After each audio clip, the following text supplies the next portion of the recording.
হতে পারে একদিন আমার বাড়ির চাকরও আমাকে জিজ্ঞাসা করবে, মা সালাকাকুম ফি সাকার, মালিক আপনি এখানে কি করা?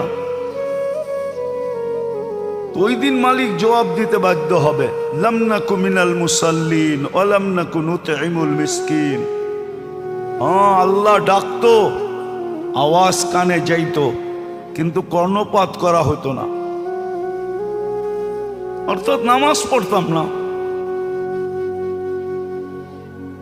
দ্বিতীয়, গরিবদেরকে ভালোবাসতাম না, গরিবদের ব্যাপারে অ্যালার্জি ছিল। ওয়ালাম নাকু নুতঈমুল মিসকিন, এখানে শুধু গরিব না, অধীনস্থের ব্যাপারে আমি সদয় ছিলাম না।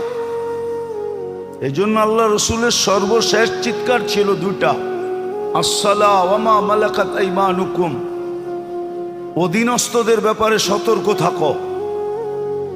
তোমার অধীন আল্লাহ যাকে করে দিছে তার ব্যাপারে তুমি বড় সতর্ক থাকো, বড় সতর্ক, অধীনস্থদের ব্যাপারে সতর্ক থাকো।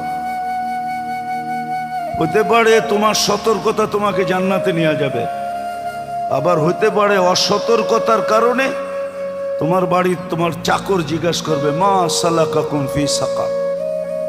এটা তো মানুষ।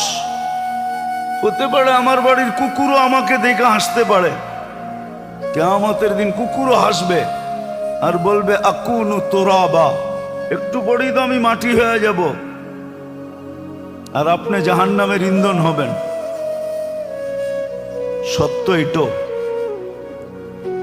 এই জন্য মানুষকে আল্লাহ সৃষ্টির ভিতরে সবচেয়ে বড় শ্রেষ্ঠত্ব এবং সবচেয়ে দামি হিসাবে তৈরি করছেন।